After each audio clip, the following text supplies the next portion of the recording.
We saw you as savages only. We discovered instead that you are unusual creatures.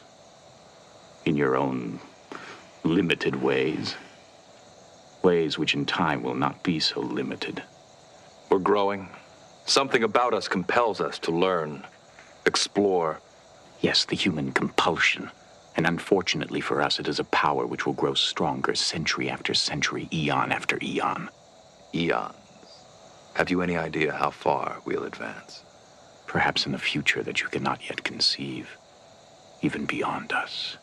Q explains that, there's they again. Q explains that they want Riker to join the Q so that they can further understand the human need and hunger and the human compulsion. And Riker is keeping his focus and sort of brushes Q off. Riker implies he doesn't want to be Q, and he insults Q by saying he doesn't even like him. So you see, we must know more about this human compulsion. That's why we've selected you, Riker, to become part of the Q, so that you can bring to us this human need and hunger, that we may better understand it. I suppose that's meant as a compliment, Q. Or maybe it's my limited mind. But to become a part of you, I don't even like you. And Q reverts back to his jest-filled self and says, "You're gonna miss me," and he vanishes off, and the rest of the crew then appear down on the planet, and Wesley's down there for some reason too. Wesley Crusher's just randomly there down on the planet. I'm not sure why Wesley all of a sudden got randomly added to that equation, but nevertheless he's there, Wesley then explains that he was in school at the time, and he just sort of popped down there for some reason, so.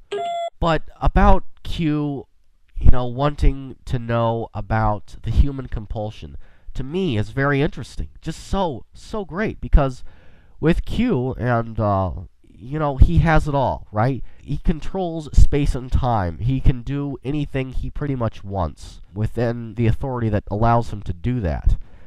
And so he finds he is his own god, I guess, because there's no vulnerability with Q. Not really. Only to the people that revoke his powers, as we saw in a later episode.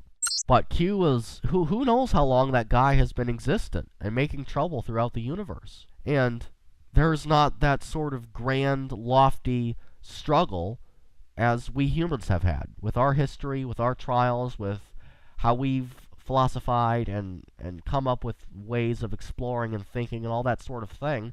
And there's less of an artistry with that for Q, because Q just has it all, he's seen it all, and there's more of a unique outlook of things that humans have, and there's sort of it's childhood is what it is. Us humans are in our childhood when we see everything and we hold such an imaginative regard for it. And then when we grow up, we sort of, this doesn't happen to all of us. It certainly hasn't happened to me, but when we grow up, we can lose that magic. And I think that's what maybe is what Q is. And you talk about where we are right now in humanity, we've just been born, according to the Roddenberryan ideal. Roddenberryan ideal. We're like a crying baby right now. And then when we're 10, we'll have that magic. We'll see the magic. And that's the 24th century. And then when we grow up and we become like Q, maybe some of that is lost if we let it. And I think that's what has happened to the Q continuum, most definitely. I would like to know the origins of the Q. That'd be very much so interesting. But once again, they've just, any sort of chronology of their history is probably too vast to even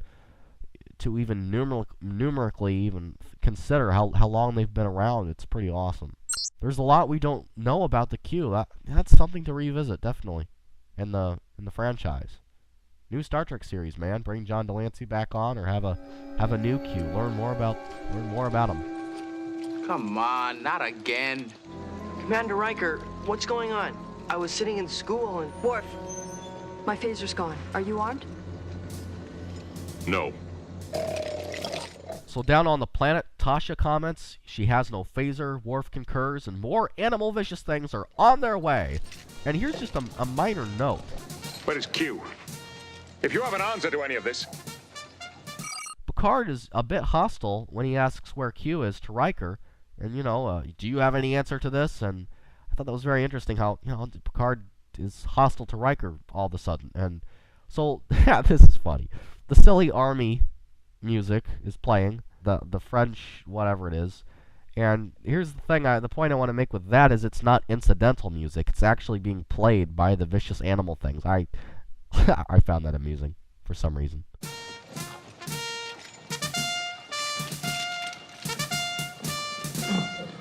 So Worf, I guess he doesn't like the music, or maybe he doesn't like it that they're about to kill them. So Worf leaps out and fights with them, and he gets stabbed and killed. And something about these vicious animal things, they're stronger than they goofily appear.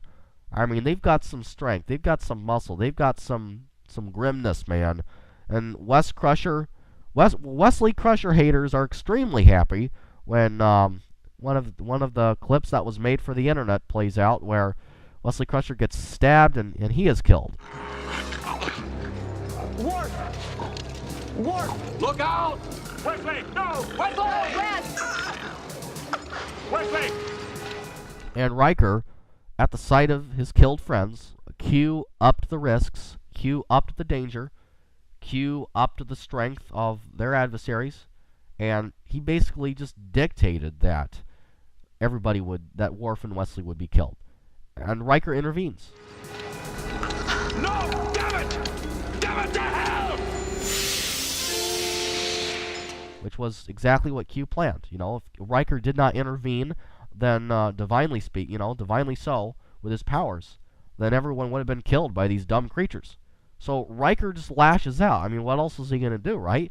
And this great moment happens. Riker just starts cursing and swearing and using profanity at the monsters, and he puts them behind the Q force field.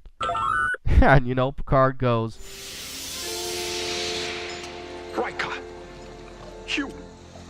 You did that! Riker, you did that! It's pretty awesome.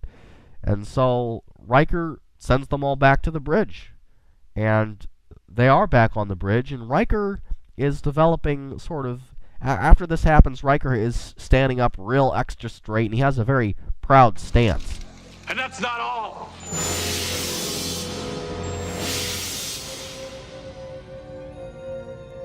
And that's really the first time Riker uses his powers, and so he definitely is having a little, is liking it.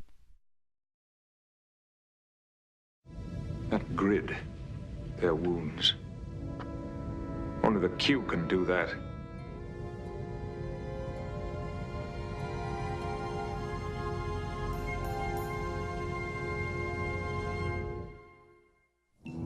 Captain's log, stardate 41591.4. 12 minutes out from Quadra Sigma 3, where the survivors of an underground disaster desperately need our help. Aboard the Enterprise, First Officer William T. Riker needs help nearly as badly. But this is a subject far out of my experience. Out of any human's experience.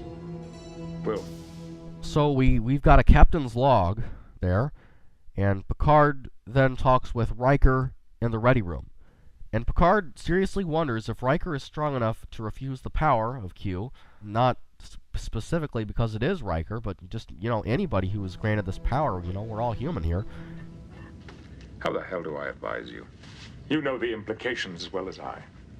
No one has ever offered to turn me into a god before. What the Q has offered you has got to be close to immortality, Will. They're not lying about controlling time and space. We've seen it in what they can do. You've also seen it in what I can do. If you're going to refuse his offer, you must not allow yourself to use this power again. It's too great a temptation for us at our present stage of development. Are you worried that I won't be able to say no to it?